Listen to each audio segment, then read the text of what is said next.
Welcome back into the Rounding Third podcast. I'm Nick. We got Harrison and Sean again tonight. How we doing, fellas? Good, boys. Good. Awesome. We've had a pretty full week of baseball and news, so we're going to jump right into it. But before that, make sure you follow us, like us on Facebook, subscribe on YouTube, all of that stuff. And we go live at 8 o'clock every Monday. So leading off, we're going to start with the College World Series here. I'm going to admit I haven't watched much of it. I have been following it here and there. Sean is our college baseball guru here.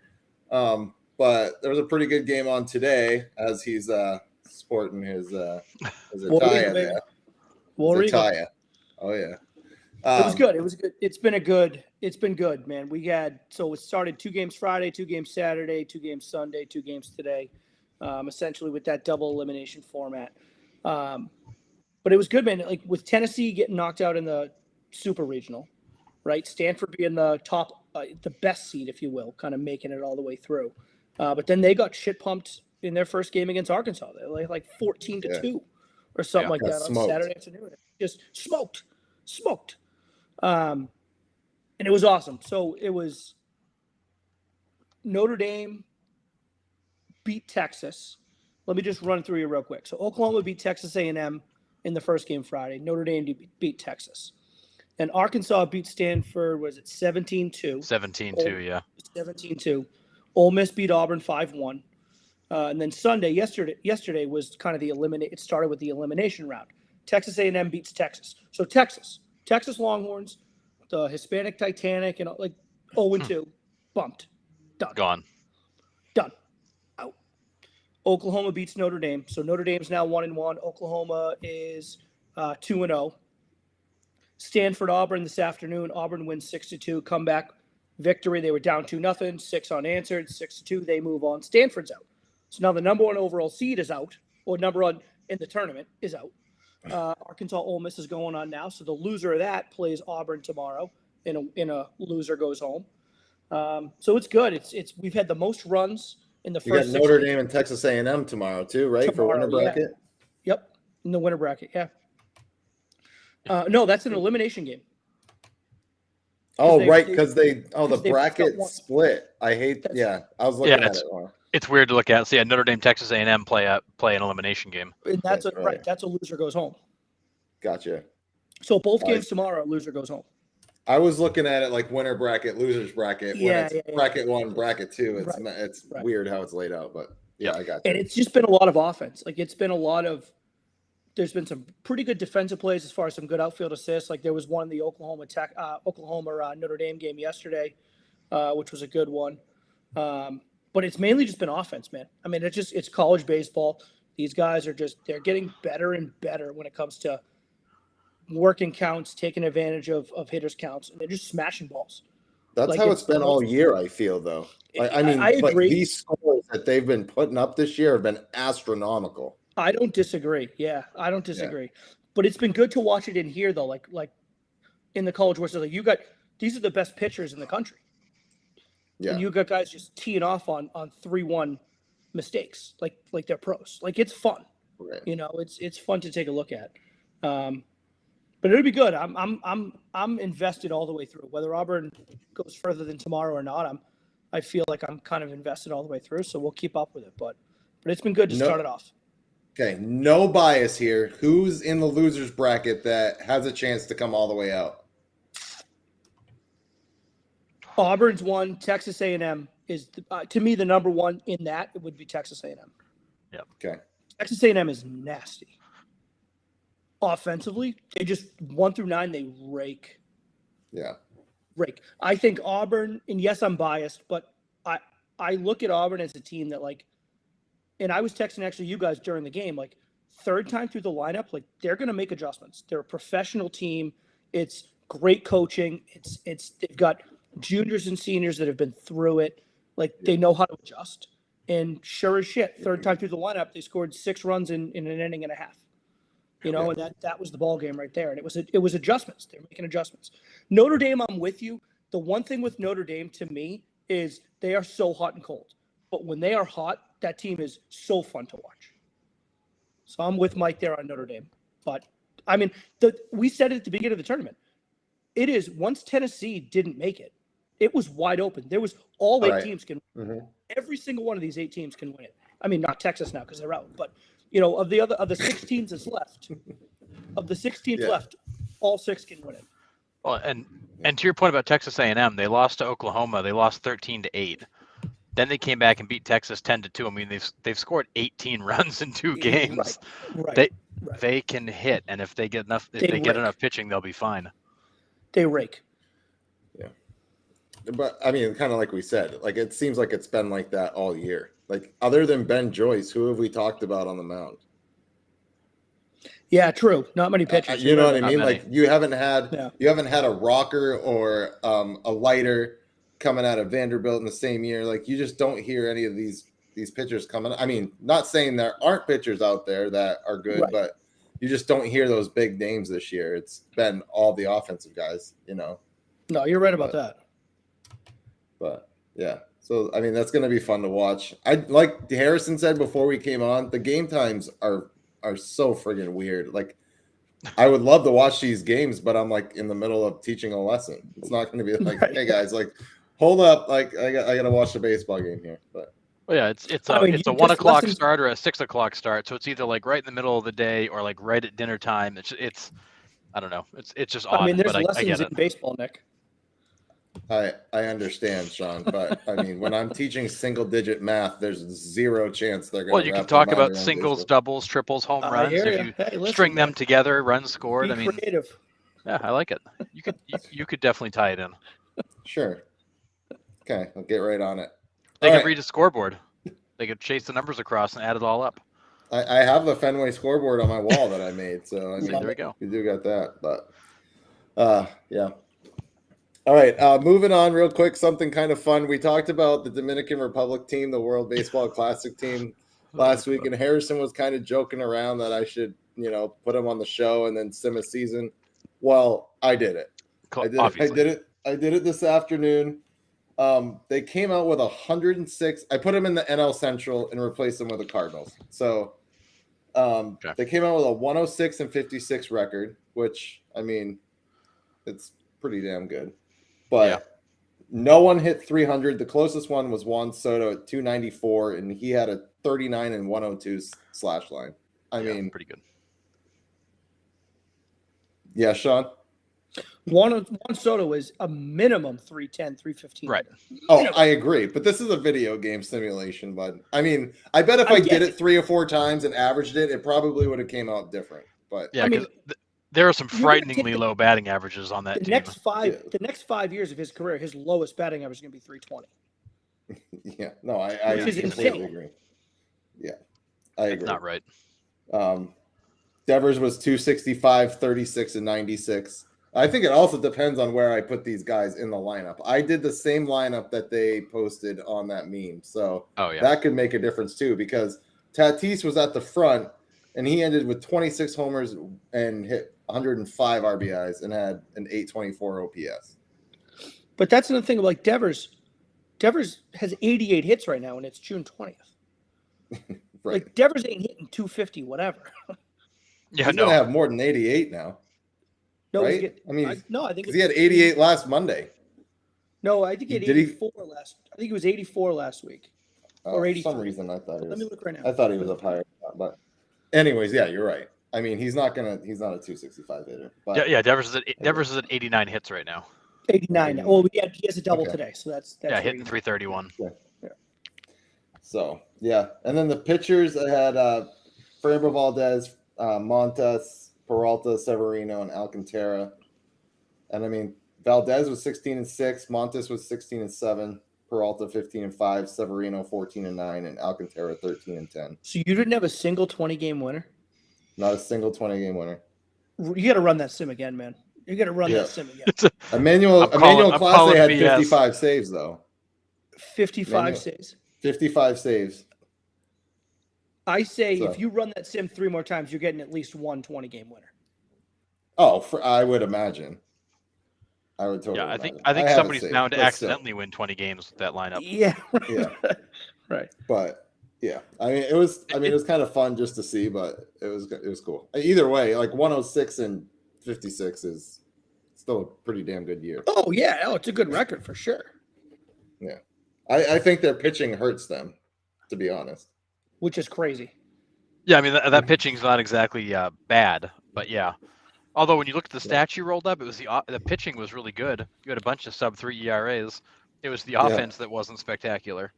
Yeah, you're right. Yeah, it's crazy. But And that team defensively probably isn't great either. Yeah, you're probably not winning many games defensively there. No, you're gonna win games freaking 10-8. Yeah, exactly. These college scores 28-25. But right. Yeah, with a 9-run come from behind win. Yeah. All right. Yeah. So yeah, that was just kind of fun just to run that. I know we talked about them last week and how that team would be ridiculous if everyone was healthy and just run through everyone. But that lineup's insane. Yeah. All right, let's get to the fifth inning already here, and we'll go over past week's matchups here. We'll start with Cardinals and Red Sox. I mean, I know that was a weekend series, but I mean, we said last week the Red Sox, this was a big test for the Red Sox to have the Cardinals come into Fenway, and they handled them. And I thought they played well. Yeah. Oh, yeah, for sure. I mean, I was at the game Saturday night, so the one loss. Thanks for that. Yeah, great. We're sitting there, and Cutter Crawford is not a major league starter. So, I mean, it's tough, right? Yeah.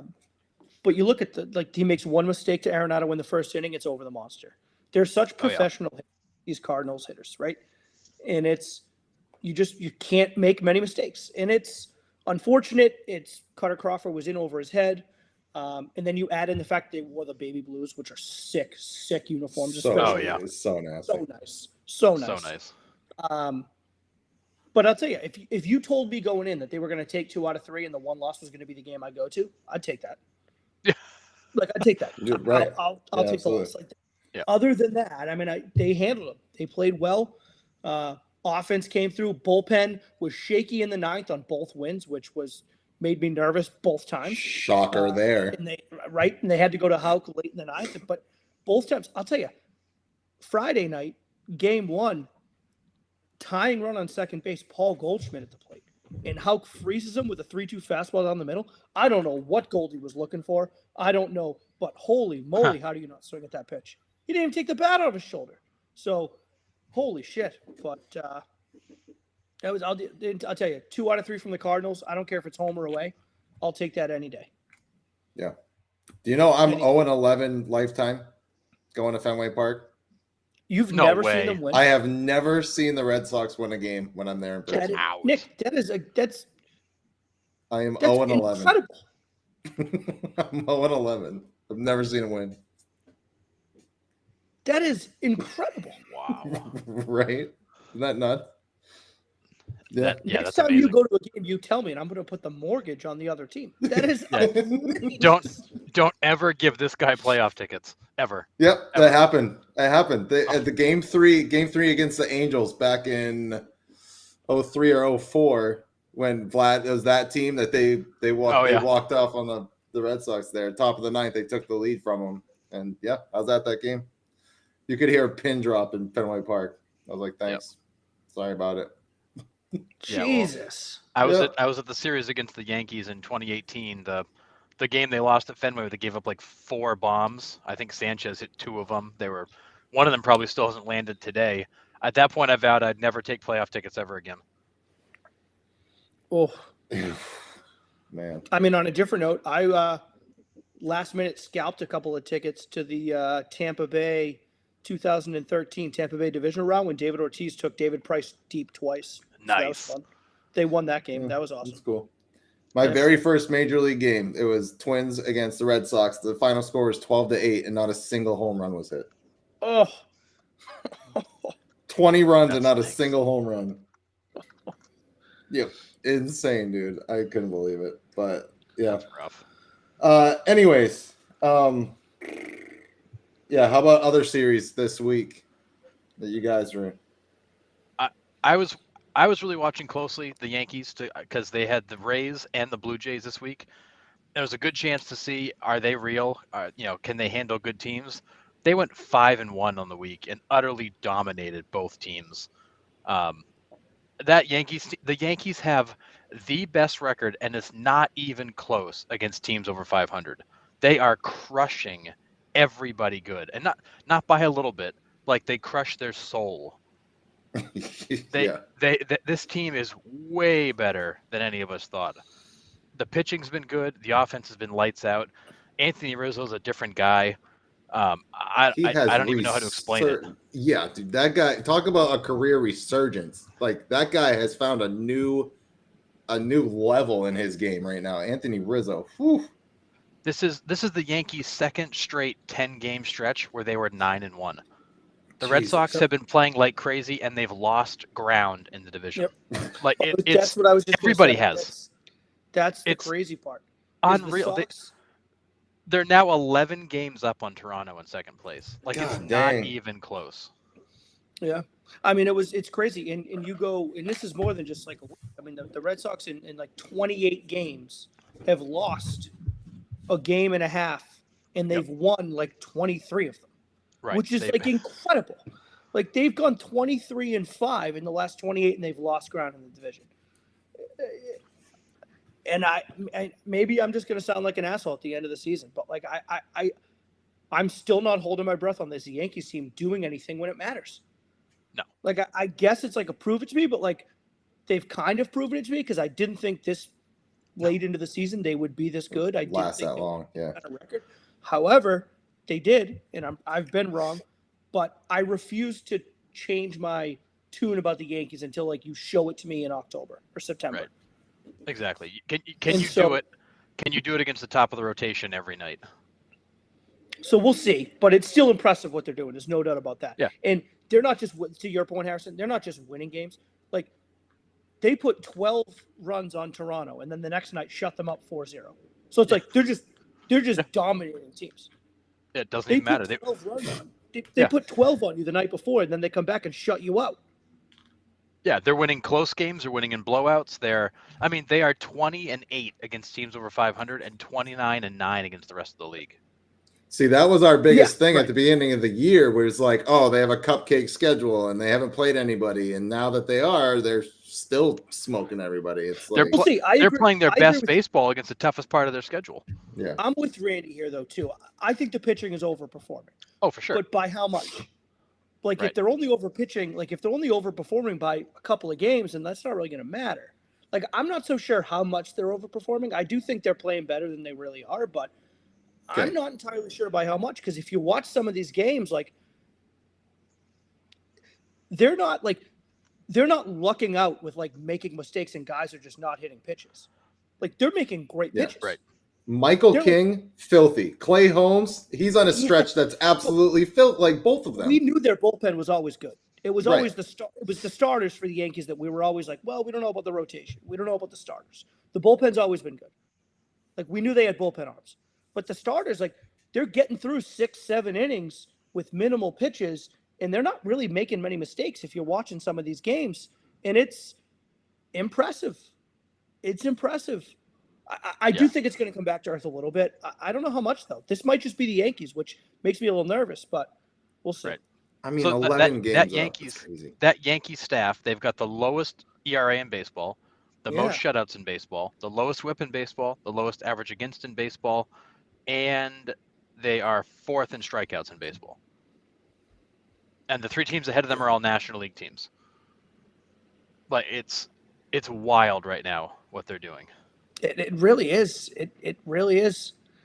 And I've been saying week after week, just wait for it. Injuries will start to pile up. They're going to fall apart. And every week they're like, oh yeah, watch this, hold my beer. And they go out and go 6-1 for the week. It's like, come on, guys, really? And that shit pumping they just gave Toronto was up in Toronto too. That wasn't in New York. That was above the border. That was in Toronto. They dominated them in Toronto. They did. They really did. Ugh. And I hate watched the whole thing. I hate watched all of those games.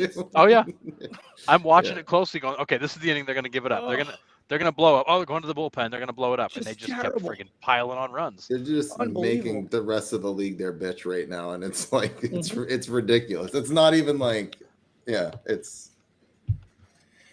crazy. And I I don't feel understand it. I feel like that team, for whatever reason, it's not always like the same guy. Like Rizzo will go on a tear for a week or two, then he goes quiet, and then Donaldson will go on a tear, and then Stanton steps Mhm. up. But the one guy that's hit all freaking year is Judge. I mean, he's just, you can't get the guy out. He's I don't care disgusting. who you are, what you throw, you're not getting him out. No, not even close. I will tell you this. My pick for AL MVP at the beginning of the year was Raffy. I've made no bones about it. Just like 4 weeks in a row, I've mentioned it on the show. But let me get some numbers for you guys. This is June 20th. Now, I still think Judge is going to win it because of the numbers that pop out at you. But this is Raffy American League standings. First in hits, first in doubles, second in runs, fourth in average, fifth in slugging, fifth in OPS, 7 in home runs, 9th in RBIs. So he's top 10 in 1, 2, 3, 4, 5, 6, 7, 9 categories. And that's talking about how the team did absolutely nothing offensively in the month of April. Right. He had 0 RBI opportunities in April, and he's still top 10 in RBIs in the American League. So Crazy. if he keeps those numbers up and the offense for the Red Sox keeps doing what they're doing, he's going to creep closer back in. And I still think there will be a case for him to be made. But Judge is this is unbelievable. Every week unreal. we get on here, and I'm waiting till, next Monday we'll talk about a Judge slump. And there's just no slump. No, It's unbelievable. he's got 5 more homers. It's like It's what the hell? unbelievable. Yeah. Here we are, June 20th, and Judge is hitting 302 with 25 home runs and 50 RBIs. 25 dingers, dude. So he's only got 50 RBIs too. So no Right, one's. No. I mean, he's got 5 guys ahead of him. I mean, Francisco Lindor's got more RBIs. CJ Cron's got more RBIs. Well, that's because the Pete bases are clear because the Yankees Right. only hit home runs, so the bases are Pete empty when Alonso's he's got up there. friggin' 64 runs batted in. I mean, it's nuts. Well, yeah, without a doubt. But yeah, dude, 25. It's crazy. Go ahead. 20. Go ahead. No, I was just saying, like 25 home runs at this point right now is insane. Outrageous. Like, and he's not slowing down. But it's 302. 300, but barely over 300. The problem that problem's not the right word. The thing with Judge that I'm seeing, like when I'll turn on Yankee games, and I'm not watching every single inning out, so I'll be honest about that. But turning on Yankee games, when it matters, he gets a hit or he gets a walk. Yep. He doesn't, like, his outs are coming early on in the game or when the game's blown out wide open. If it is a game that matters from the 4th to the 8th inning, this guy's a guaranteed on base. And it's unbelievable. He's going the other way. He's hitting home runs. He's fisting one out to center field. Like, he's finding ways to get hits and get on base. And he's not a guy that years in past I'd think of as like a smart hitter or an economic hitter. But he's doing it this year with the power, which is crazy for me. Yeah.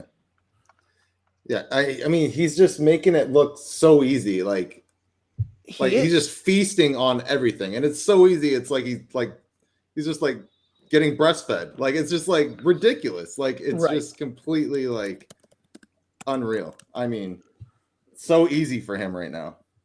Yeah. Well, and It certainly seems not to totally jump ship here, but have you guys seen the stat line for Luis Arraez in Minnesota?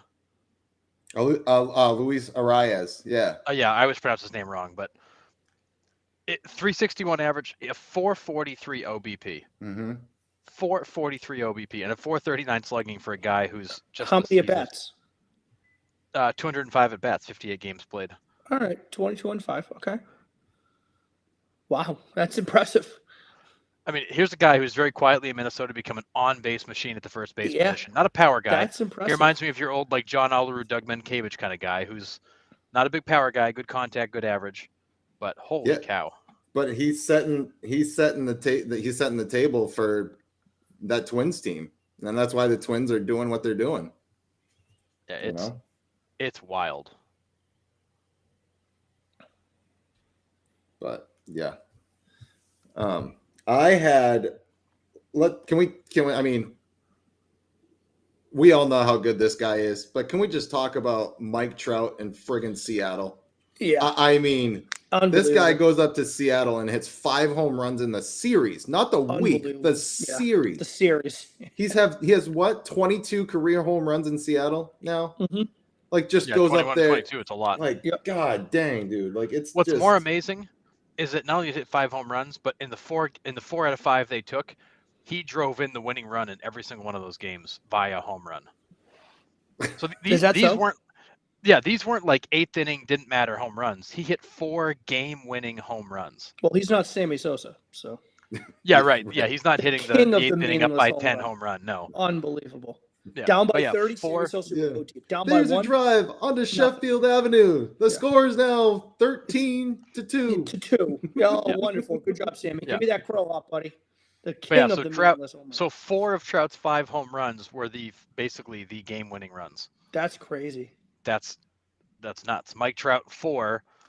Mike Trout went 4-0 in the series, and the Mariners went 1-0 or 1-4. I mean, it's just like, I saw it was like every time I like woke up and it was like Mike Trout drives in 5 on 2 homers and they win. And that's 5-0. not a small ballpark the ball just carries out of. Like that, those are big boy home runs. Yeah. Crazy. Here's a question for you, Sean. Think of Shane McClanahan stuff. In what sense of Shane McClanahan stuff? Like his He's stuff? filthy. Like his Like stuff. his stuff? Or He's like is there filthy. something- Is there something going on off the field? Or is he talking about like his stuff? Oh, I see No, what you're saying. his stuff like on the mound. Oh, His dude, stuff on it's the mound is disgusting. disgusting. I have him on my fantasy team, and he is just raking in points. Great, he's gonna for get me, hurt. dude. Of course he's gonna get hurt. He's always He's hurt. on my team. when he's not hurt, that dude is electric. Freaking 1.84 ERA. I mean, that's like Electric. like high school numbers. But like this is one of those things where I talk about. I love there's many things I love about the game of baseball, obviously, and one is I love that you can look at a box score, and you can see exactly what happened the night before, right? Like you don't have to watch the game at all. You can see exactly what happened. Mhm. Who did bad things. However, there is something about the box score, it doesn't tell you how guys looked. And Shane McClanahan is one of those guys where if you just looked at a box score, you'd be like, oh, he had a good game. And then you rewatch, you're like, he dominated guys. Yeah. Dominated guys. Like he has that stuff to make major league hitters who are really good hitters look like they're little leaguers 3 times in a row. Like not just once, not just 3 times through the order. He just makes you look foolish.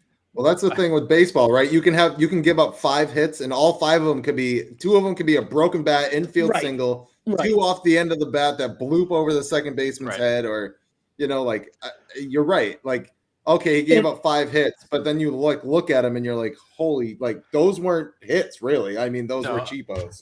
Right, but typically just to go on a box score soapbox here. Typically, though, if you were to look at a box score, typically when guys do that, those are 5 hits that are scattered. They're not giving up 3 out of those 5 in a row. Typically they're scattering those hits around. But he is unbelievable. His stuff is and as a guy that was in on him early, I remember when they called him up and he made his first major league start, I watched that. I kind of feel somewhat vindicated that he has had this kind of, when he's healthy, that's the problem with him. But the fact that he's able to continue to do this years later, oh God, he is so fun to watch. He is so fun to watch pitch. The Rays always find these guys. It seems like they just bring up pitcher after pitcher after pitcher after pitcher, and it's just a revolving door. It goes all the way back to Scott Kazmir. Remember how nasty he was when that Absolutely. team won 52 games a year? But this dude was just dominating people. Yeah. All lefties, right? McClanahan, All lefty. lefties, Kazmir, all lefty. lefties. Price, lefty. Yeah, Price Shane Baz lefty. not a lefty, Blake though. Snell lefty. I mean, Shane just Baz keep is rolling not a lefties lefty. out. Shane Baz is not a lefty, and he's nasty too. Yeah. But I heard somebody the other day compare him to Scott Kazmir or Blake Snell at their peak, and I went, "Come on, Blake guys! Snell, another lefty. This guy looks damn near like 99 Pedro Martinez. That's almost an insult to call him Blake Snell." Right. Here's my people talk about Blake Snell at his prime. Blake Snell's prime was a quarter of a season, and I like it was like 4 weeks. Right, don't get me wrong, but Blake Snell is not Shane McClanahan. No. That's kind of crazy in that sense, you know? Yeah. Well, like what's Blake Snell amazing had too. a dominating month at one point, and that's great. Like he had a great month, and then he kind of came back to earth. Yeah. And what's amazing is that the Rays, Randy makes a comment, they've always drafted powerful lefties. The Rays have always loved the power lefty arm. They've always gone after those guys. But what's amazing is that the Rays, year after year, just like quietly bring this guy to the major leagues who's wicked good. And we're all like, who the hell's this guy? And then next year it's somebody else, and then it's somebody else, and then it's somebody else. It's a machine that continues to churn out these arms. And it's just like, where the hell are they? How is it the Rays are so good at drafting and everybody else is not? Like, what are they doing down there? Yeah, that who's makes the them so guy? good at it? Right, who's the guy? Right. Who the hell's got it figured out? There's Or got to be a girl. couple of scouts in there. Or Right. girl. There's got to Well, be a 'cause couple of scouts in there that totally know where they're going. I mean, Oh, you without everybody- don't pull yeah. Wander Franco off the scrap No, heap. and- Like, Everybody Hold thought it was on. Andrew Friedman was the Pied Piper, and then he went to LA and he's had some success there. But these guys have all been in the system for years. Maybe it was Friedman, maybe it was Heim Bloom. It just takes time to get there. The Wander Franco, though, I mean, it helps when you're always drafting. They have top 5 draft picks all the time. how? Like, so the look- last few years they've been in the top of the AL East. They've Well, yeah, been but in the these playoffs. guys No. were all drafted 4 or 5 years ago. Right, and Well, they're all getting right, them I via, guess. but they're getting them via trades, Nick. That's one of the genius things about the race is Right. they're trading prospects not for other prospects, but they're trading them for draft picks. And that's Yeah, that's the smart thing that the Rays are doing. The Rays are finishing in the top of the American League East, and then they're drafting 6th overall because they traded it. They traded it Yeah, with the Angels or with the Pirates or the whomever. Padres with Blake Snell probably. Like that's the genius of them. Like they're doing such a great job with that. Yeah, the Rays almost approach baseball like Bill Belichick approaches football. I'm going to pile up draft picks and take my chances rather than pay these guys top dollar. Quantity. Listen, I Yeah, mean, the more I mean- picks I have, the better chance I have at finding a killer. Thanks, Brian. Absolutely. Yeah, good call, Yeah. Brian. By the way, just got an alert because the Pirates finally called up O'Neal Cruz. He just unleashed a laser at 97 miles an hour across the infield. Of course he did. Yeah, why Yeah. not? I mean, did you see the ball that went through Vlad Guerrero's glove the other day? No. Yeah, ground ball. Vlad just goes and catches it, goes That was right through his pocket. amazing. Oh yeah, just blew his pocket right A out. missile. Yeah. Who hit it? No. Someone threw it. It was a throw, yeah. It was a Jesus. missile Oh, across no, the it I'll diamond. have to look it up. Yeah, just completely just right through. Yeah, his was that pocket. was it Bo Bichette that threw it? It might have been. It I was feel on like the it was left Bo Bichette. side. It was Yeah, a just- missile, and it just blew the pocket of his glove right out. That's Like it wasn't- outrageous. Like it wasn't even there. This Yeah, wasn't it like that crazy. time that I think was it John Lester got the ball stuck in the pocket, had to throw the glove. Through the glove. Yeah. Yeah. Well, that's because he This also was, like blew it out. you remember John Lester just stopped. He like couldn't throw to first base. Do you remember? Yeah, had, he like, just stopped doing it. That's Yeah. right. Just I stopped- remember. So he would either run it over or he would throw the glove. He would like underhand throw the glove. Yeah, like that's here, right. have the glove. That's That's right. crazy. Yeah, Major because he League looked pitcher. like Kyle Schwarber in Insanity. that first playoff game, just throwing it like into the dugout when he like launched that thing. Like what? That was crazy. Yeah, we saw that too. The Sox are bringing up Jeter Downs and his very stout 187 that he's hitting. I mean, why? Why? I do have a theory. Oh God. Oh boy, I'm here we go. wondering if. What do you mean? Here we go. It's not crazy. Just let me talk it out. It's not Buckle wild. in. I'm wondering if the Sox have some kind of framework of a deal with a team in place in which Jeter Downs is one of the guys in it, and they say, hey, like, and they're just like, we'll bring him up. We're gonna play him. We'll let you kind of, and I'm hoping the Sox are hoping like he'll have a few good games, showcase that he can play at this level, and then he's out the door. Like, why else would you bring up a guy hitting 187? He stinks. Yeah, that's a great point. Well, yeah, they've got to be showcasing him. Like Here's a that's- bold. that's Here's a the- bold prediction for you. Xander's just gonna stop playing. No, No, resign, he's gotta not resign, resign, not resign. resign. Oh. I read it as resign, and I'm like, Yeah, no. Re-dash sign. Wow, Resign, not resign. That would be amazing if he just like, guys, I quit. I'm out. Middle of the count. He's got a 1-1 count. He's like, dude, I'm out. You've See been ya. in HR. All You've been in HR That's- too long, Sean. You've been in HR Yeah, I too get long. too many resignation letters. Yeah, Oh, many. shit. Oh, that's no, awesome. no, you're not. No bad, Randy. It's not your bad. It's my bad. I'm the idiot. Oh, it's That's a great. bold prediction. I think that's a coin flip. But I don't know. Like if Sean's saying what he's saying, and they're gonna get rid of Jeter Downs, that's another middle infielder they're getting rid of. Xander could Right. possibly re-sign. They know that he's going to re-sign at the end of the season. They're going to get him out. Story's still your second baseman. Marcelo Mayer's still there. He's going to be their backup.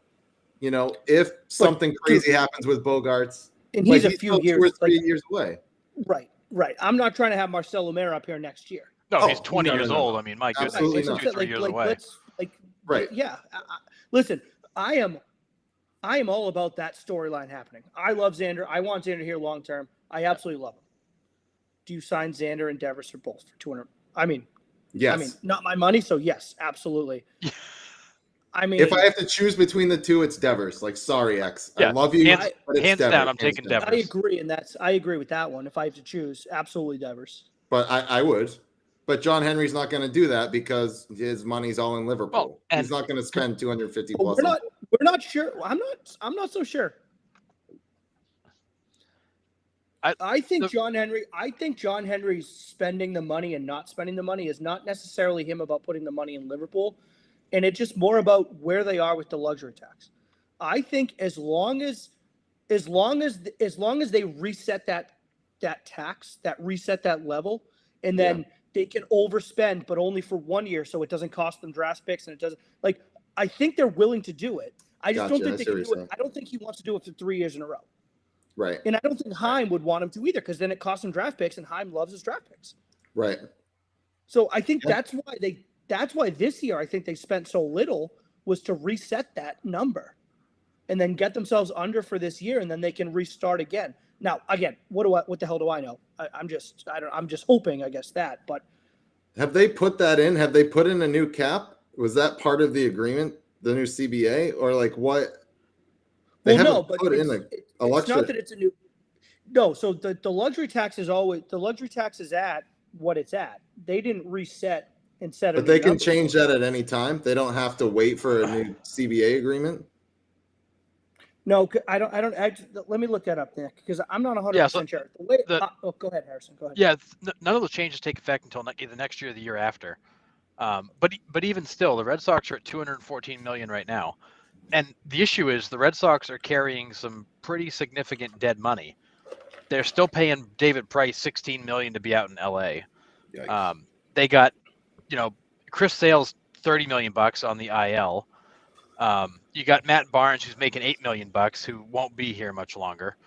So I mean, I think the Red Sox have a payroll cleansing that's coming, where they're going to dump some guys. Evaldi's a free agent; he's making $17 million. So they've got 16, 17.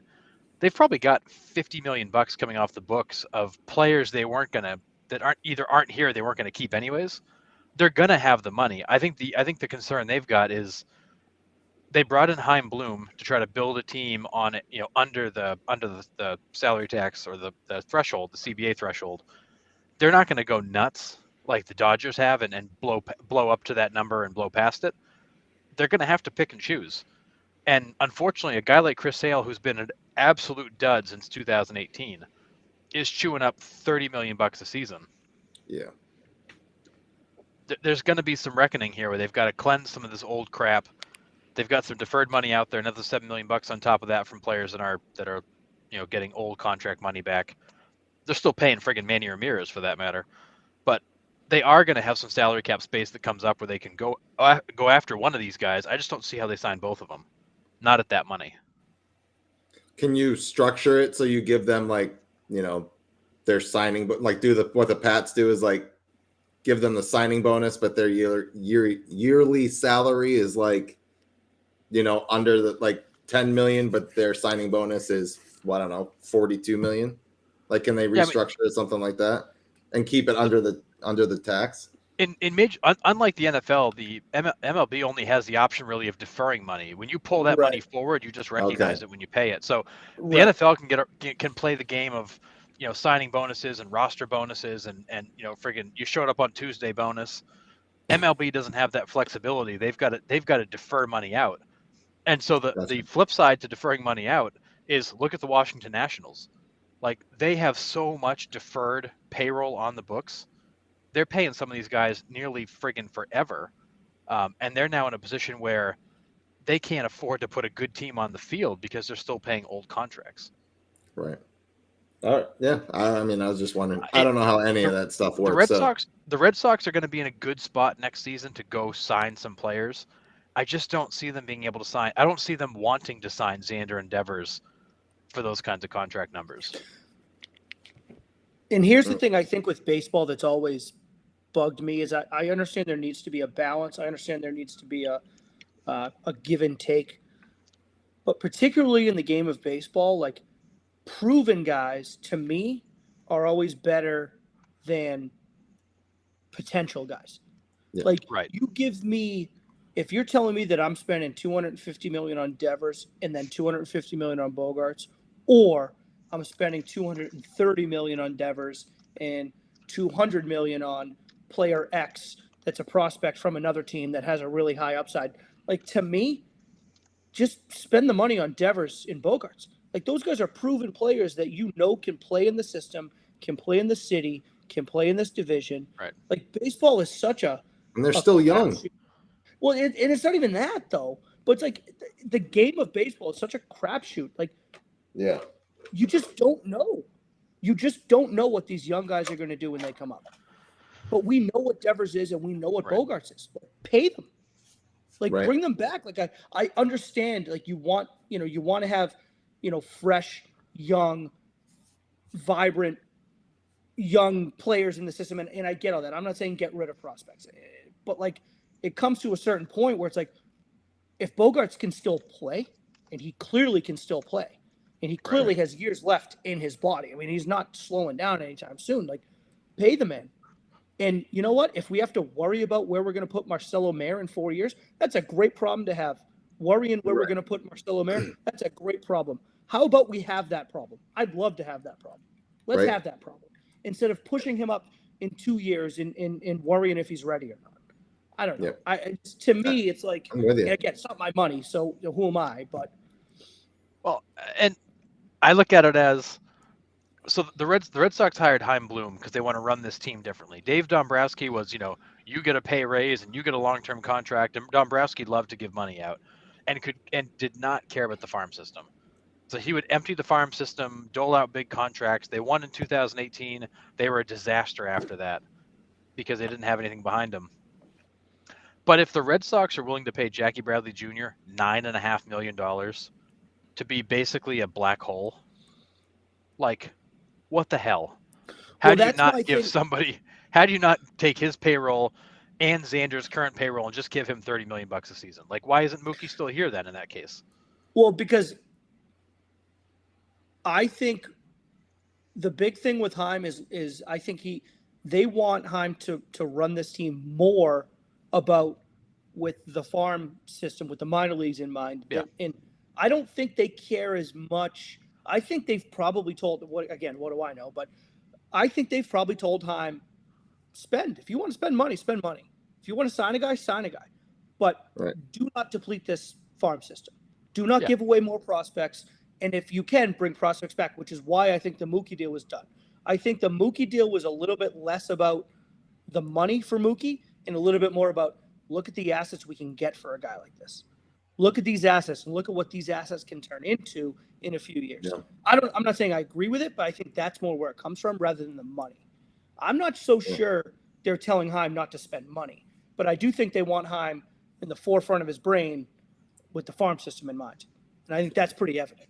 So at the deadline to make a push for the playoffs, all right, I've seen a couple things where there's a possibility that Luis Castillo and Trey Mancini end up in Boston here. I've seen a couple rumors of that. Luis Castillo gives you another arm from the Reds. I don't know if the Orioles would trade Mancini in the division. Yeah, I agree. However, it's the Orioles. They're terrible. I mean, they're not terrible. I love the Orioles. I could watch them. I like their young guys, but I mean, would they trade Mancini in the division? I don't think Mancini's such a huge impact on the game that the Orioles would necessarily mind trading him in the division. I don't know. Like, what do you think about that? I don't know. If I'm the Orioles and I don't want to see that guy 18 times a year. Yeah, true. Right? Like I'm not trying to face this guy 18 times a year. Yeah. But well, you're not gonna. You've already played them, a handful of times. You're not gonna see them full 18, right? I'm assuming you're not. The Sox aren't going to trade him, and then if they're trading for a guy like Trey Mancini, he's here. Like he's not. Well, coming for depending on what his contract situation is, I don't know what his contract situation is. What you're going to have to give up for him, I can't imagine they're going to do it for half a year. But yeah, well, I mean that's what I mean. Like if they were buyers at the deadline, like what do you make for moves? Yeah, I mean, the problem is like that? Does that get you over the hump? Like, are you willing to make those moves? Right. Because I'd be much more willing to make a move for Castillo at the deadline than Trey. For sure. Oh, 100%. I mean, Castillo's an impact arm. Yeah. Yep. Easy. He might be number one rotation guy. Right. In your lineup, he is a major impact arm. Yeah. Absolutely. Yeah. Whew. What was the one you laid out, Nick, earlier? Oh goodness, I'll have to look it up. It was oh goodness, it was Dahlbeck. It was when I was running that simulation. Right.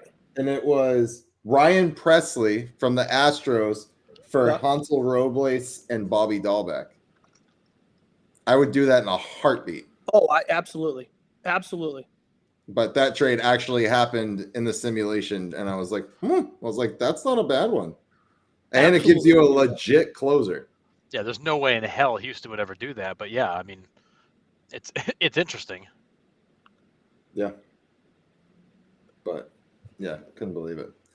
But yeah.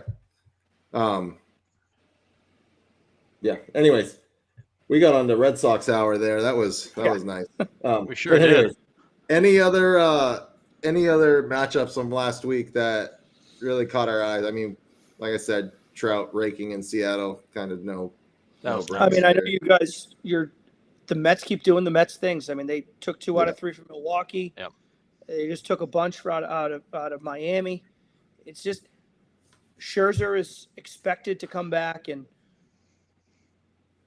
Sunday, I think they said he's throwing a bullpen tomorrow. Not a bullpen, rehab start tomorrow. And then if all goes well, he's expected to be back and pitching on Sunday at the big league level. DeGrom is making progress. DeGrom's continuing his way back. They said July, right? Possibly. Yeah. Early to mid-July for DeGrom. Like a little bit before the All-Star game. Yeah. We're talking about a team that's just found ways to win in depth in the lineup and the manager making the right decisions in Buck, and I think he gets the best out of the boys. Like, you get those reinforcements, and like, holy moly, this team is probably going to take off again for like another run like they had in April. Like, this is going to be crazy. Yeah. And they're just a fun team to watch play. Like, and I know I'm biased being a Mets fan, but good Lord, they are fun.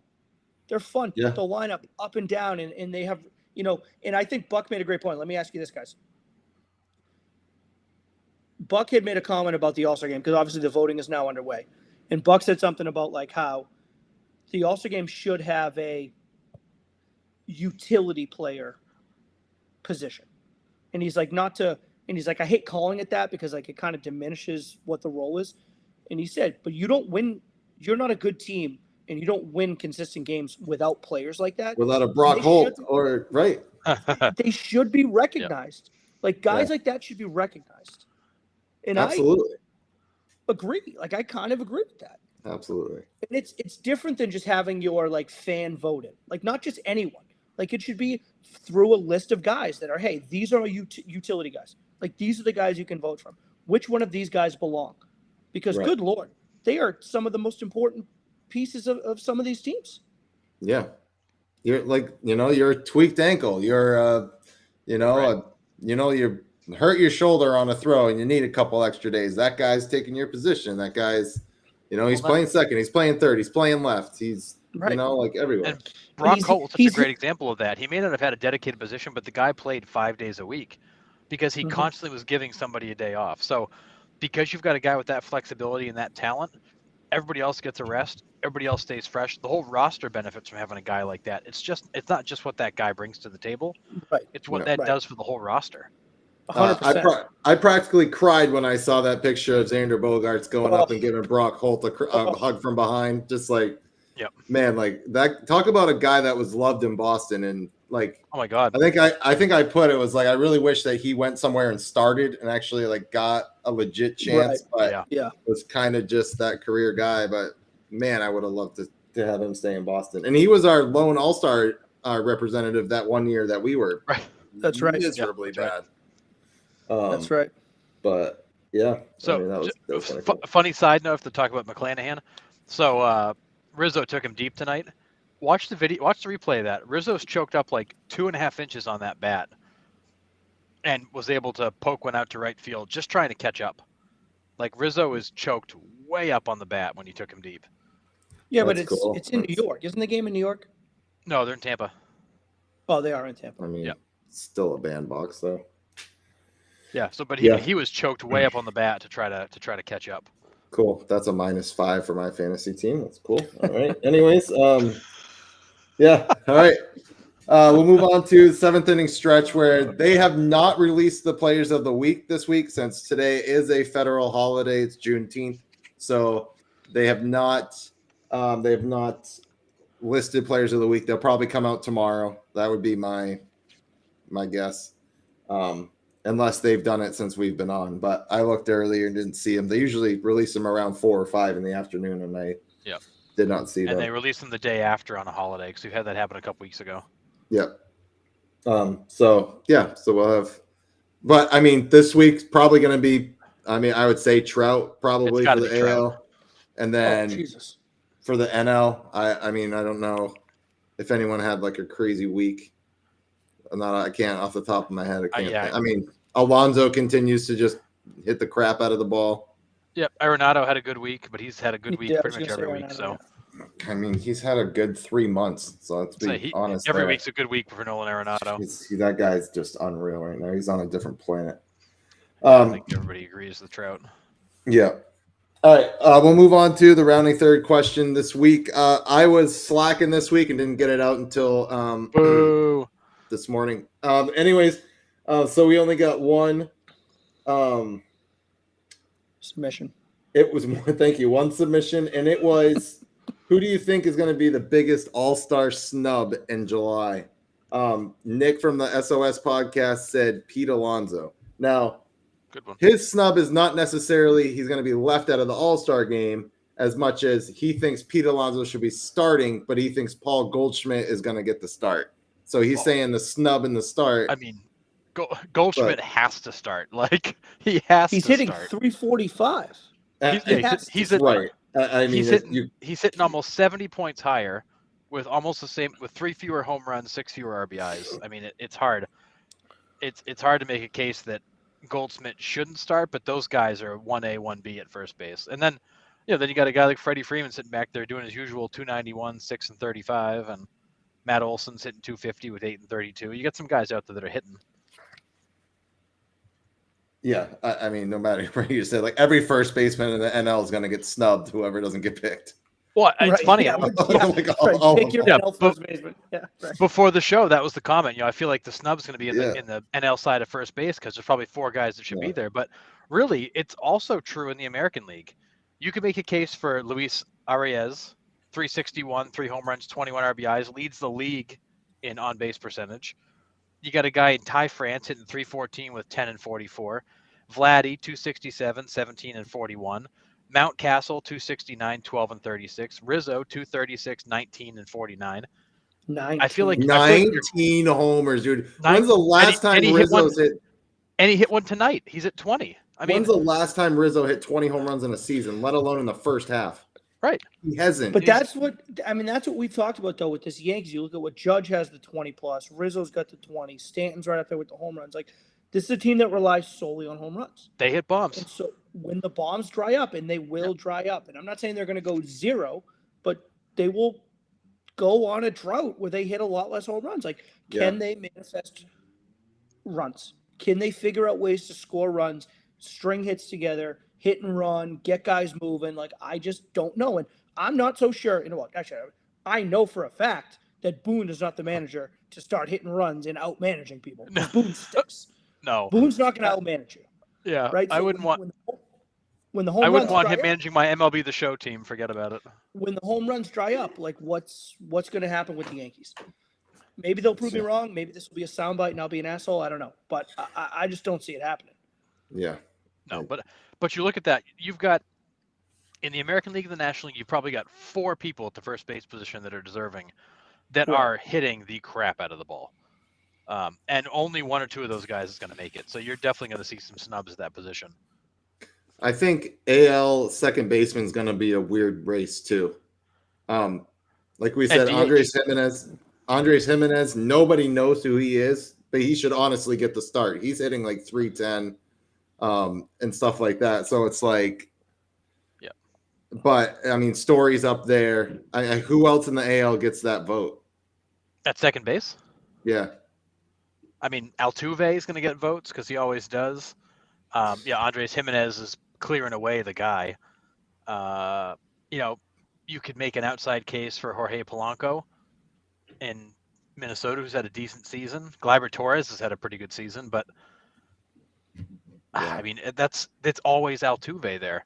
And you also look at the American League DH. In that, you've got Yordan Alvarez, you've got Hurt. and JD Martinez. That's right, he is hurt. JD Martinez, Shohei, Andrew Vaughn. You've got some guys that are Trey Mancini. Even I mean, you got some guys that are having good seasons. You got a lot of guys in a few positions that are having good seasons that are going to be fighting for All-Star votes. Yeah. Maybe we'll throw that question out next week is who you think are going to be your starting All-Stars. I think that would be a good question to throw out there. It's tough. Yeah. I think it all depends. Like the person that's voting, like what matters more to you? Is it batting average? Is it power production? Is it like Trevor Story's hitting 222, but he's got 45 RBIs. Right. Yeah. He leads the Red Sox in RBIs. And this is a guy that really struggled in the month of April. And I know, we talked about it on the show, but even when he wasn't hitting, he was finding ways to drive guys in. He was leading the team in sacrifice flies. It was, getting guys over. So it was production, even though we wasn't getting necessarily the stats and the average for it. So, to me, 45 RBIs while hitting 222 is pretty damn impressive. But 222 is nothing to the 300-something that Jimenez is hitting. No. But, Jimenez has 33 RBIs. So, does it – what matters more to the voter? I think is the ultimate question, obviously. But I'll tell you, Story plays defense. The defensive run saves that this guy gives you at defense, he's now comfortable at second base. Yeah, he plays defense. He looked really rough there in April. But he did. Yeah. But he is saving runs at second base now. Boy, he's a shortstop playing second base. I mean, he was going to. And what I don't think anybody realizes is how athletic the guy is. Yes, agreed.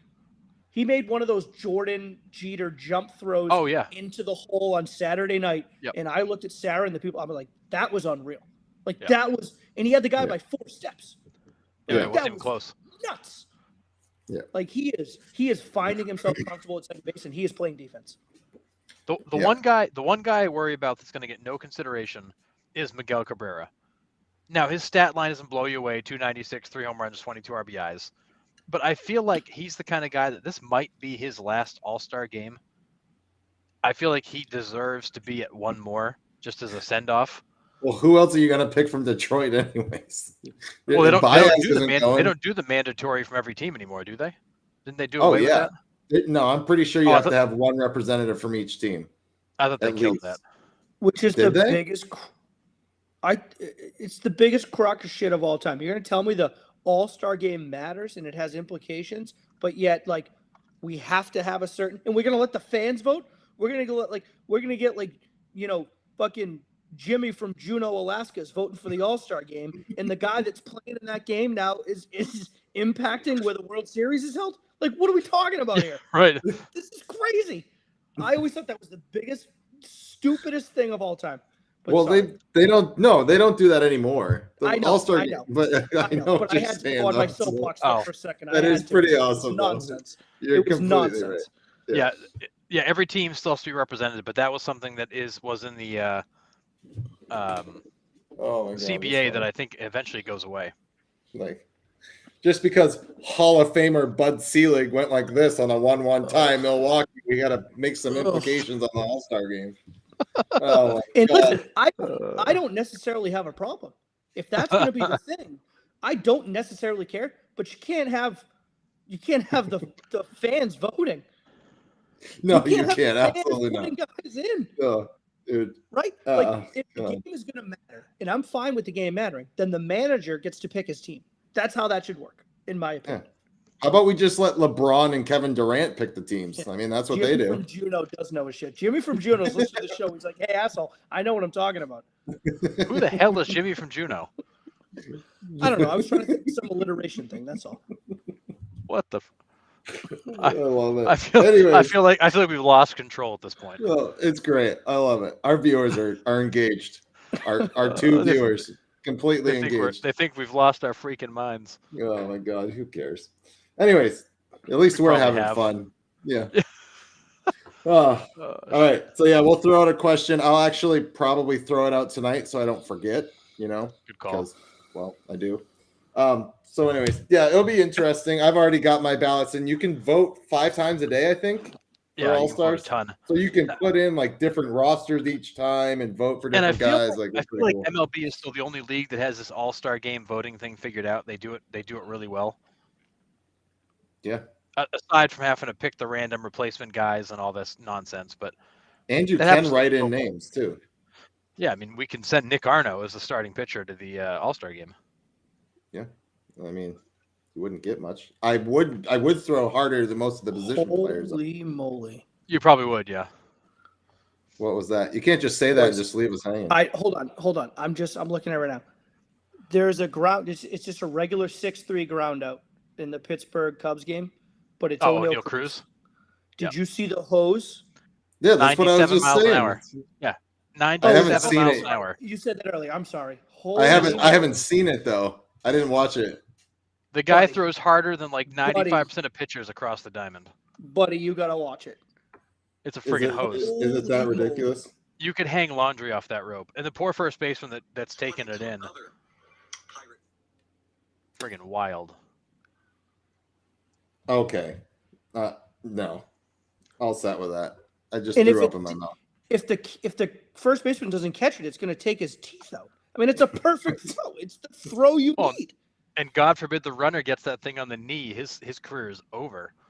That's all right. Send them back to Chat, yeah, AAA. we'll put it. Well, I mean, I saw Yeah, it we'll on put it in Twitter, the but chat. We'll put the link in the chat. We'll find the link. Sorry, Bri.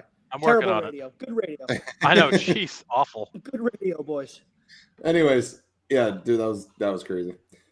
Anyways, yeah, so you can vote 5 times in your All-Star. Maybe we will throw that question out. Who do you guys will think were the All-Star starters for National and AL leagues for next week, and then we'll go over those before the All-Star game actually rolls around here. And then even more beautiful is the next inning. O'Neal Cruz hit a bases clearing double just to prove why he's there and why he should have been there from day one. they'll send him back down. They will. We 'cause the don't Pirates- want to win here. No, let's send our best player to the friggin' minor leagues to develop in because the rest of our roster is not friggin' minor league quality. Yeah. All right, we're gonna head home here. There's a lot of like odds and ends in here that we're gonna slide in here. My Cincinnati Reds are back in last by a half game. The Reds update. Let's Reds update. go. Cincinnati Reds. I had the Royals last week. They were the worst team by a half game. Reds are now a stout 22-43. Woo. Back in last. The Royals Hey. are 22-42. So, But Reds can I got 'em by a say, that Joey Votto is still one of the best ambassadors for baseball there ever will Listen. be? Did you see him film the TikTok with that kid? yes, I think I what a tagged guy. it. Like, I love What that. a freaking guy! For those of you that haven't seen it, a fan's holding up a sign that says, "Joey Votto, will you make a TikTok video with me?" And he does it without even like skipping a beat. He's on the warning track, learning what he has to do, and then you just see the TikTok video. Like, He I mean, didn't learn it. He choreographed it. Link in the Oh, chat. did he choreograph it? Yeah. So she Oh, held up the gotcha. sign and he went over. He was like, "How about we do this?" And he came up with like the whole dance, and she was like, "All right, sweet." And He did like, the gritty. He did choreographed the whole gritty thing. in the background. It was money. So was awesome. sick. It's It so was good. So good. Man, that's how a professional athlete should act right there. Like 100%. All of them. he is the interaction he gives with fans day in and day out. Like even if they're heckling him, have you seen some of his heckling videos Oh yeah, where people are he's just awesome. giving it to him? And he's like, dude, he's like, I guarantee I'll make more tonight than you will your entire life. So go ahead, keep talking. Like, you know, like, There was like, a guy heckling him behind the dugout. I'm not sure if it was end of last year or earlier this year. And he said it was so good. And like the 8th inning, he walked over and handed the guy a bat and thanked him for making the night more fun. it's like it's so he's great. He's so good. Joey Votto's potential and career and his personality have been wasted in Cincinnati for way too long. You put that guy in Boston, New York, LA, Houston, and the world loves him. He's a household name. Instant But in fan Cincinnati, favorite. he's rotting away having fun. It's Yeah. such a shame. But maybe he's Love him. allowed to be that guy in Cincinnati. You know, like the big market's not swallowing him up. You know what I mean? Like, so maybe Cincinnati is necessarily the perfect place for him because If MLB is smart, when Joey Votto finally does retire, they hire him into the front office as like a PR guy and help him make the friggin' game fun again. yeah, absolutely. And we've talked about this before. I think the young guys are kind of starting to pick up on that. You know, like I know we've talked about the Marlins having kind of like a beef with Jazz Chisholm, but he is the talk of the league right now. Like the way he is, he's electric. He's good. Did you see his? I know you're a big Twitter guy, Sean. Did you see his Twitter exchange with that guy the other day? No. Jazz Chisholm tweeted terrible, and the guy responded back, "You mean your stats against left-handed pitching?" And Jazz's response was, "No, your mother." And that was the end of the Twitter conversation. That's perfect. I was like, "Wow, that's awesome!" I can't believe I missed that. That's perfect. That's awesome. No, your mother. That was perfect. I was like, "Wow, okay, this is good." Yeah, like back in 6th grade. I know, it's so bad. It's awesome. It works if it plays. It did, and the guy was trolling him, and he absolutely shut him up. But wow, amazing. So we got some injury update. Ozzie Albies is out for a while for the Braves. He fractured his foot. Terrible. And the Braves just got their winning streak snapped by the Cubs on. Well, the Cubs took the series. Yeah. It was. I think it was on Friday. They lost it. They won Saturday, lost again on Sunday. I think is what I saw. Yeah, but the Braves were at 14 straight, and the Cubs snapped it. And then Yordan Alvarez is out with a hand. Yachty's out with a hand. Well, and they're saying that Yordan Alvarez, it's a broken hamate bone, but it doesn't sound serious. He's day to day, and they don't think he'll be out that long. How are you not out that long with a broken bone in your hand? He's a beast. Steroids. Have you seen that guy? I don't know. HGH. I mean, who knows? But my God. Yeah. Who cares? Yeah, Yachty's out with a knee. I mean, finally, 39 years of catching is. He's 12 million years old. With, boy. He did just set.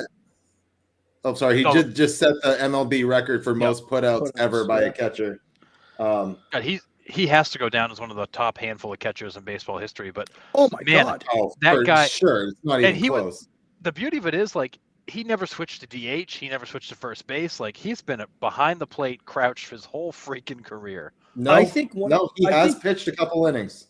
Yeah, I'm sorry. You're right. I think one of my favorite things about Yachty is when he came up, he was obviously the youngest Molina brother, but he was like the defensive guru, and he was like more of an offensive liability.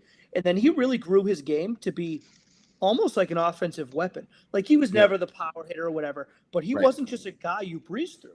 Like, he put so much effort into the offensive side of the game while never losing anything defensively. He never lost anything defensively. No, he didn't. Yeah. Oh. You know, and what's amazing is incredible. Benji and Jose were supposed to be the better catchers. Right. And he blows them out of the water together. Not even close. You put Benji and Jose together, and Yachty's 10 times the catcher they are together.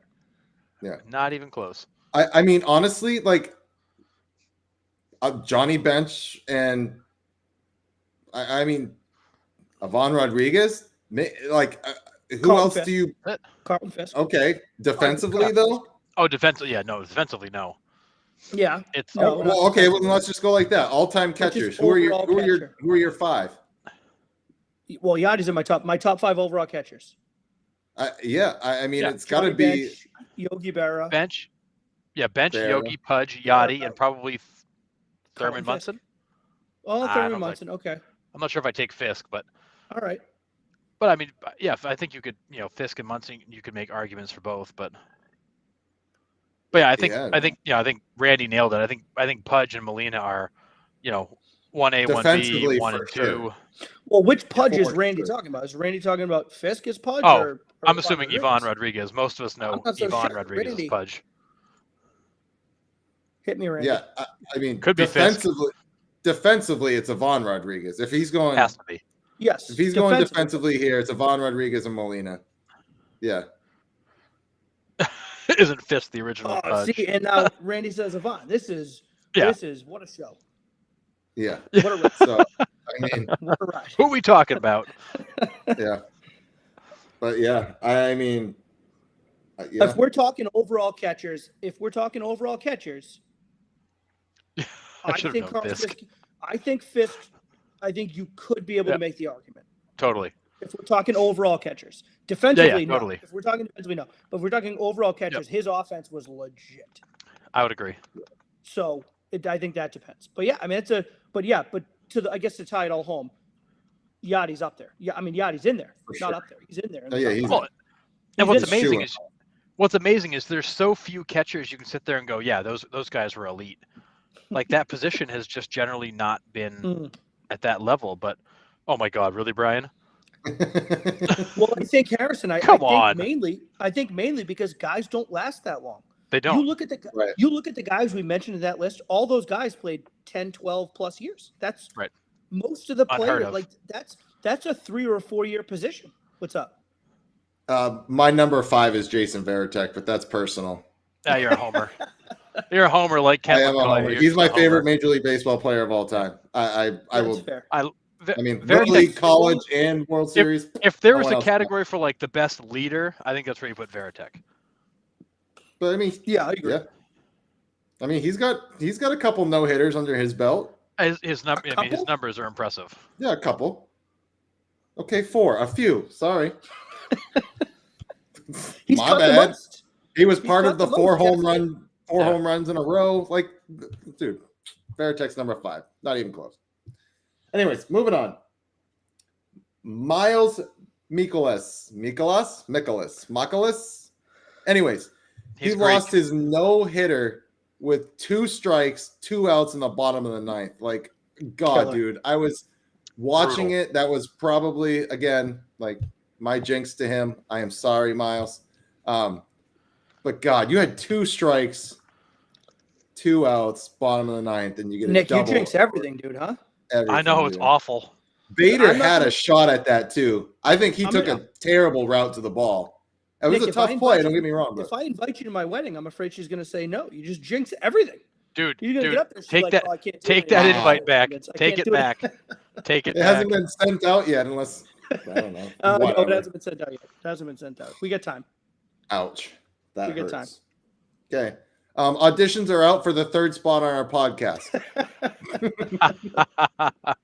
But no, I mean, how gut wrenching is that though? I mean, like, you are 1 strike, not 1 out. You're 1 Right. strike away, man. Oh, Yeah. like I'm- as a hitter, with, you I'm with, almost I'm with feel you, bad, Randy. I'm with you, Randy. I can't stand watching Garrett Cole succeed. right? But like, dude, Kermit? as a hitter, like you almost feel bad, right? Or you know what I mean? Like this guy was Well, who- almost a part of history, but Who was it last week that broke up a no hitter in the 8th or 9th inning and from like first base, like tipped his cap to the pitcher when he did it? I can't remember who it was. I don't remember. Oh, Somebody- you know what, Harrison? I did see that. Yeah, somebody broke up a no last week, and literally at first base, he kind of pointed the pitcher and tipped his cap and said, "Congrats, kid." But he broke it up on him. I can't remember who the hell it was. I'd have walked over and slugged him right in the face. But Well, it was actually like a nice moment, but I'd beam him, Randy said. yeah, exactly. Yeah, I mean, I'd beam Great. him. Wow, this is going off All the right. rails. How about the Houston Astros throwing 2 immaculate innings Yeah, in one game against the same 3 hitters? The same 3 hitters went down 1, 2, Crazy. 3, 1, 2, 3, 1, 2, 3. Thanks for coming. 6 strikeouts, 18 pitches. Bye. That was wild. Wild. That It was was wild. Luis Garcia and Maton, right? Matone. Matone, think yeah. was- Oh yeah, Matone. yep. Yeah, I remember it being Garcia. I couldn't remember the second guy, but I mean, how hard is an immaculate inning? How hard is it to do it twice? And if you're the guys that just got immaculate inning on you twice, how do you feel about your game right now? Just the manager just calls all 3 of them into the office after the game. Like, listen, What? Could you not just like foul one off? Yeah, Like, like spoil a pitch. Yeah, you couldn't have spoiled one just pitch or spoil taken one. one. Damn it! Dude, bunt one foul. I don't care. Like, Jesus. like Jesus. Twice in one game is insane, though. That's nuts. Absolutely Yeah. insane. It's nuts. The same 3 guys too. Like, That's unreal. speaking of like crazy coincidences, did you guys see the Vlad Guerrero Senior and Vlad Guerrero? Yes, stats? unbelievable. Okay, That's Unbelievable, right? awesome. through 403 games, both guys, 87 home runs, 363 on base percentage. Okay, what are the odds of this happening with anybody in the league, right? Let Yep. alone your son. Like, what That's are the odds? nuts. Like, I'm not trying it's to be not- like, But like, even you take that to another level, Dick. It's not like me, Sean Bogue, in the show through 20 games, and then my son. We're talking about Hall of Fame Vlad Guerrero Sr. Right. has Right. the exact same numbers as potential Hall of Fame. Like, it's unreal. Like, these are really Right. good baseball players. These are numbers Right. that are difficult to attain. This is not just some. but like, right, that's Yeah. what I'm saying too. But like, what are the chances that somebody else in the league at any point through 403 games had 87 home runs and a 393 OBP? Right. Like, you It's- just it's happen to freak. match it up. Like, It's freakish. I mean, it's freakish to Sean's point. These aren't. It wasn't like Dad was a scrub and so was, and so's the kid. I right. mean, these are legitimate numbers. He's a But to the be mirror, dad's a Hall of Famer. right, to be freaking identical through that big a set of games is pretty freaking impressive. Yeah. I mean, to I think, agree. Vlad Guerrero Jr., you were named after your dad. You're a junior to your dad's senior. Yep. He was a Major League Baseball Hall of Famer. He is an icon in his home country. Oh yeah, You had the pressure of being Vlad Guerrero Jr. your entire life. You step up to Major League Baseball and just mimic his numbers through 400 plus games. That is Boom. insane. just Yeah, it's nuts. It's Absolutely insane. yeah. Yeah, I it's just crazy. couldn't believe it. it's creepy. Like it's almost creepy that the stats are like that. Yeah. Insane. And, Um, I'll tell you, seems like an all-time likable guy, too. Oh Both yeah, of them, senior and junior, they seem like the most likable dudes of all time. yeah. The players around them So I- love him. Well respected Yeah. across the league. So it's not like he's kind of a prick. Like, he seems like the nicest dude. Yeah, it's not like he's a Manny Machado that nobody likes, and people are happy to see him bust up his ankle. yeah. Yeah, I forgot about that injury too. Yeah, that was a big one. Machado Jesus. going down. So MLB posted the update that he was out with an injury, and the comments on their on their Facebook post were hilarious. Things like "couldn't happen to a better guy." You know, I hope Dustin Pedroia is smiling somewhere. It was, I mean, the comments were awesome. People were just, couldn't happen to a more Right. unlikable guy. It was great. Goodness. That's Um, a guy who's got a massive perception problem, and Yeah. is generally just not liked. Yeah, for sure. A cool main connection here. Ryan Flaherty from Portland That was cool. has been the interim manager for the San Diego Padres. Got his first win. He's been the acting manager because their entire coaching staff had COVID, except for him. Yep. So he ended up taking over, and I guess I've heard that he was the one that he's literally like just a bench coach. But Yeah, like he is. everyone's been out, so it's like, well, dude, hey kid, you got it. Here's the reins. So, but that was really Everybody's cool. down. You're the last man standing. Yeah, so really cool. Yeah, Deering kid, and Yep. yeah, just cool to see him in baseball. And I mean, he comes from a fairly good Oh. coaching pedigree with Ed Flaherty. So I mean, Yeah, it's, he's the quality control coach. wow. So he's the one that like breaks up beefs between the players, right? Probably, he's- or like he's He's the he's one that's probably like, the same age as them still. He's younger than I am. I'm 38. he's only And 35. he's 4 years young. He's born in- 34, 35. Yeah. He was 35, born in 86. So he's the same age as the guys that are playing pretty much. So Yep. Wow. That's cool. The quality control coach got his first major league win. The quality control amazing. coach. That's They awesome. basically like those are the guys that are like planning practices, planning the pregame, the postgame. Like these are the guys that are trying to figure out what they're going to do. And because everybody went down, the bench coach and the manager went down, he's basically the next guy up. That's so cool. But yeah, I just thought that was awesome. I didn't It's even awesome. know he was with the Padres. He's at the time. he's a great guy too. Yeah. I had no idea he was with the Padres. So that was really cool. Yep. Washington Nationals retired Ryan Zimmerman's number. I mean, Mr. National. It kind of goes without saying. But I guess when Zimmerman was there, everybody that was sitting in the section above his number, he bought them all beers. Yes. Does that shock you? That doesn't shock me. No, it doesn't shock me, but like, Coolest thing ever, but that God doesn't damn it, shock me I at all. want to be in that section. Like, That is awesome. Well, and what's so amazing cool. is really it's been he and Strasburg have been kind of the face of that organization. Oh, absolutely. Strasburg went back to the IL, hurt again. You know, nobody's sure if you're going to see him again. And Zimmerman got retired, so it's really the end of an era there. They are saying that Strasburg could be done. Like they have very high fear of that. I've read that they are not optimistic about Strasburg coming back ever.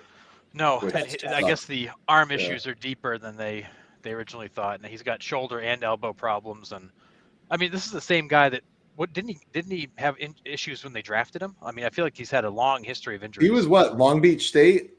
San Diego State. San Diego State. Yeah, that's right. I knew it was one of those California kids, but I mean, he was San Diego State. But yeah, I mean, he could have. I know they shut him down early when he was a rookie. It was like August, and they were making a run for the playoffs, and they just completely shut him down. Do you remember that? Yeah, and I do. Yeah. Well, and the Nationals are saying right now that he's shut down, and there's no timetable for him starting back up. Yeah, they're saying it's not looking good for him. But which of course, people are immediately going to he signed that massive contract 2 years ago, and he may not see the field again. That's the risk you take. Look at the Red Sox with Sale right now. I mean, it is what it is, man. It is. I mean, these guys are throwing right. It's hard to sign the long contracts because, like, the point you're going to make, Nick, when you throw that hard, yeah, exactly, that puts a hell of a toll on your body. And if your mechanics aren't flawless, there's all kinds of bits and pieces here that go. Even if they are flawless, dude, look at these baseball cards where their arms are like completely back at like a 270-degree angle. You know, how does that work? Yeah, I don't think anyone would look at Chris Sale's mechanics and think of the word flawless. No, I was talking about Strasburg. I mean, at least his mechanics look good. No, I get you with Strasburg, but Chris Sale, no one would ever think of the flawless mechanics. I go, Chris Sale's just flinging it. Yeah, there are no mechanics. He's just arms and legs flailing around. Like you look at a guy like Randy Johnson. You know, left-handed power pitcher, tall, lanky, but like he had the quietest, most consistent delivery, and that's why he pitched until he was friggin' 40 years old. You know, you're not going to see that out of a guy like Sale. He doesn't have that kind of body type or mechanics to last. Yeah. So again, we think we're being wiretapped by the MLB because the San Francisco Giants go out and sign Yerman Mercedes. So they must have been hearing what we were talking about the kid. You know, last week when we were talking about how La Russa is still in the dugout, I don't know, but we were talking about La Russa pretty much ending that guy's career in Chicago. But the Giants picked him up, and I don't know if you saw the video of him celebrating, but it was like they won the playoff game, like playoff series is like dumping champagne and stuff. So that was cool. So, and I mean, that could be a key pickup for the Giants down the stretch here. I mean, I know they're starting to fall back a little bit, but I mean, the kid, he's still raw. Like he's still a raw. Right. Like it's, I'm not expecting a guy like him to show up and make a difference. That is a professional team. I think. Yeah. I mean, what do I know? But I look at that signing with him as a more of a depth for this year. Yeah, it's a low risk. Next year. Right. Like I'm not expecting this guy to make too much of an impact in 2022. I mean, we'll see what happens with injuries and whatnot, but I mean that is a professional line. Like I still think he's raw. I still think he has a lot of work to do, but the talent is there. I mean, we saw it in the month of April last year. I mean, the raw talent is there. Yeah, he came up and he went 8 for his first 8. That was right. It was incredible. Yeah. Well, and I think you look at the NL West right now. We thought the Dodgers were going to run away with it. That the Dodgers have proven that they're human. You know, Walker Buehler's out. They've got some other injury issues. Mookie Betts is now out. That's the problem with them is injuries. So the Dodgers are catchable. The Padres are actually in first place. The Giants they're not anymore officially, but they were for a day. That's right, they lost. But that NL West is very much open. So a guy like Mercedes, who might be a low risk, high reward kind of player, maybe he fills the spot they need. But it's a wide open division. Yeah, absolutely agree. It's still going to take 100. Still going to take 100 wins to win it, though. Oh yeah, I think so. No doubt. Lorenzo Cain got DFA'd by the Brewers, and it was mutual, which I have never heard before. Cain went into the office or they called him in or whatever and said, "Hey, we're going to designate you," and he's like, "Yeah, I agree." Like, I've never heard of a mutual DFA before, but neither have I. I mean, yeah, he was frustrated with his performance and how he was being used. You know, he hasn't played, so they're not using him. It's good. I think it's good for him. I love Lorenzo Cain. He's one of those underrated players, but he's 36 on the decline. That's probably the end of the road for him. But I think it was a classy move of him to agree. I can't do it anymore, so you should let me go. Yeah, I mean, yeah, I agree. And we're going to talk about this major league debut by this kid on the Marlins. Gerard Encarnacion hits an opposite field go-ahead grand slam in his major league debut. Crazy. Also steals second in the game, and then absolutely hoses a guy at second trying for 2 with a ball off the wall, mind you. Plays it perfectly on one hop and throws a missile to second to get him.